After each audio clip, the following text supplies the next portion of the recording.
মাননীয় প্রধান উপদেষ্টা, বিভিন্ন কমিশনের সম্মানিত চেয়ারম্যানবৃন্দ, বিভিন্ন রাজনৈতিক দলের নেতৃবৃন্দ, আসসালামু আলাইকুম ওয়া রাহমাতুল্লাহি ওয়া বারাকাতুহু। আমরা এখানে 1947-এর কথা বলেছি, 52-এর কথা বলেছি, 62-এর কথা বলেছি, 71-এর কথা বলেছি এবং সর্বশেষ 2024 সালের কথা বলেছি। কোনোটাকে খাটো করে দেখার বিষয় না। ওই সময়ের জন্য ওই জিনিসটা খুবই গুরুত্বপূর্ণ ছিল।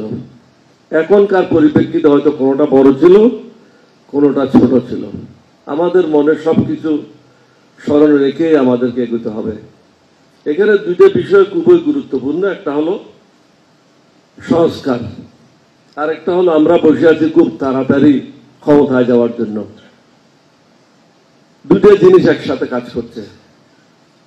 আর মাননীয় প্রধান উপদেষ্টার জন্য যেটা বিপদ, সেটা হচ্ছে আপনি যাদেরকে দিয়ে সংস্কারের কাজগুলি করবেন সেটা হলো হাসিনার লোটা বাহিনী। তারা কিন্তু এখনো সরে নেই, বিভিন্ন জায়গায় তারা বসে আছে। আপনি হুকুম দিচ্ছেন, সেই হুকুম পালিত হচ্ছে না। সবাই থানায় যান, আমি প্রত্যেক মাসেই 2-4 দিনের জন্য যাই। তারা নীরব দর্শকের ভূমিকা পালন করছে।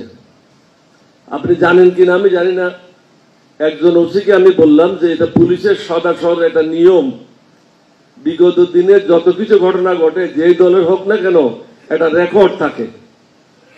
সরকারি দলের হলে এটা প্রকাশ করা হয় না, কিন্তু রেকর্ড থাকে।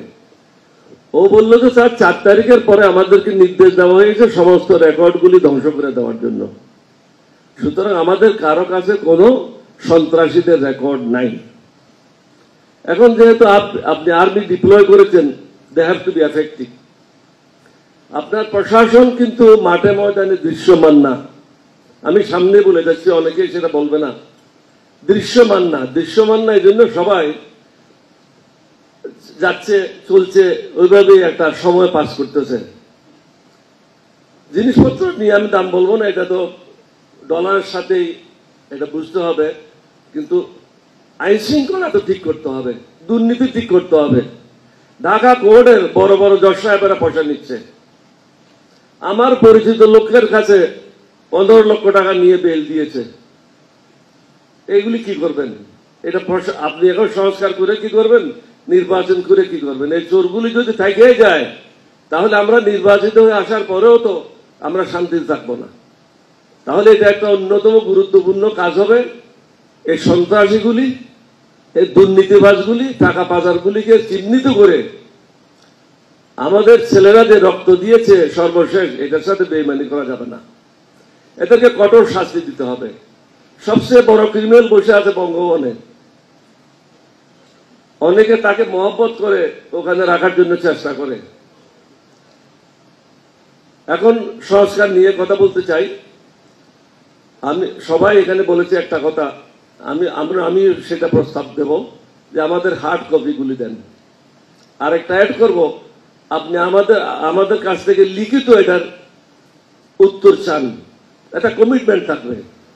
আপনি মুখে যখন কথা বলবে এটার কিন্তু কোনো কমিটমেন্ট থাকবে না, এটা রেকর্ডও থাকবে না, এবং আপনার পক্ষে এটা রেকর্ড রাখাটা সম্ভব না। সুতরাং প্রত্যেকের কাছে এটা সার্কুলেট করেন। সার্কুলেট করার পরে তাদেরকে বলেন যে তোমাদের মন্তব্য সহকারে in writing you reply our, যে আমরা যে সংস্কার করেছি এটা। তারপরে ওটার উপর আলোচনা করেন, কিভাবে মিনিমাইজ করতে পারেন, কিভাবে কোনটা অ্যাকসেপ্ট করতে পারেন। সব জিনিসের সবাই গ্রহণ করবে এটা তো না, কিন্তু মেজরিটি লোক যদি একটা জিনিস গ্রহণ করে, that is to be taken as granted, that is to be taken as accepted. কারণ পার্লামেন্টে আমরা কি করি, পার্লামেন্টে একই জিনিস, মেজরিটি যেটা বলে সেটাই আমরা অ্যাকসেপ্ট করি। আমাদের ক্ষেত্রেও সেটা করতে হবে। আমি আশা করি আপনারা সেটা করবেন, এবং দফায় দফায় আপনারা বসেন। একবার না হোক, 2বার না হোক, এরকম বড় মজলিসে বসে কিন্তু লাভ হবে না। ক্লোজ ডোরে বসে প্রত্যেকটা রাজনৈতিক দলের সাথে আলাদা আলাদা বইটা প্রথমে লিখিত নেবেন, তারপরে ওইটার উপর আলোচনা করেন। একটা এজেন্ডা থাকতে হবে, ওইটার উপর আলোচনা করেন, তাহলে আপনি একটা সুফল পাবেন। অন্যথায় আমার মনে হয় সুফল পাওয়া যাবে না। বাকি জিনিস তো আজকে বলার কথা না, বলতেও চাই না। মাননীয় প্রধান উপদেষ্টাকে টু বি মোর অ্যাসার্টিভ। এখানে কোনো প্রেম প্রীতি করে চলবে না। যেমন মান্না ভাই বললে গেলে আপনি সফট স্পোকেন, নো ডাউট। আমি আপনাকে 1975 থেকে চিনি। মান্না ভাই যখন প্রাইমারি স্কুলে পড়ে তখন থেকেই চিনি। এখানে কিন্তু মানুষের সাথে আপনাকে আইন প্রয়োগ করতে হবে, অমানুষের সাথে কোনো আইন প্রয়োগ নাই। আওয়ামী লীগ আমাদের ছেলেদের হত্যা করেছে, এই দেশকে হত্যা করেছে, এই দেশের সংবিধান হত্যা করেছে, একদলীয় বাকশালী শাসন করেছে, সবকিছু ধ্বংস করে দিয়েছে বাংলাদেশের। আমরা যে মুক্তিযুদ্ধ করেছি, আমি সর্বপ্রথম মুক্তিযুদ্ধে গিয়েছিলাম শহীদ রাষ্ট্রপতি জিয়ার ডাকে। কি জন্য গিয়েছিলাম? একজন যুবক ছিলাম তখন, দেশের জন্য গিয়েছিলাম। আজকে সে দেশ কি পেয়েছি? আজকে আমি যখন পিছনের দিকে ফিরে তাকাই 52 বছর পিছনে, আমি তো ওই জায়গায় দাঁড়িয়ে আছি। এখানে আপনাকে একটু কঠিন হয়ে কিছু ইমপ্লিমেন্ট করতে হবে। আপনার যেই কয়েকদিন ক্ষমতায় আছেন, you have to play the role of lion, not of anything else. তারপর অনেকেই জিজ্ঞাসা করলো এখানে আপনি ইমপ্লিমেন্ট করবেন কি করে? ইমপ্লিমেন্ট করা সোজা, অর্ডিন্যান্স করবেন, অর্ডিন্যান্স করে ইমপ্লিমেন্ট করবেন। যখন নতুন পার্লামেন্ট আসবে, নতুন পার্লামেন্টে সেটা আলোচনা করবে, রেটিফাই করবে। বাট এর আগে তো এগুলিকে অর্ডিন্যান্স করে এগুলি ক্লিয়ার করতে হবে। Otherwise how it will be, সমাজ এটা ফাংশনাল কিভাবে হবে? নির্বাচনের ব্যাপারে আমি আবারই বলবো, এটা সবাই বলেছে একই কথা, জাতীয় সংসদ নির্বাচন আগে হওয়াটা যুক্তিযুত।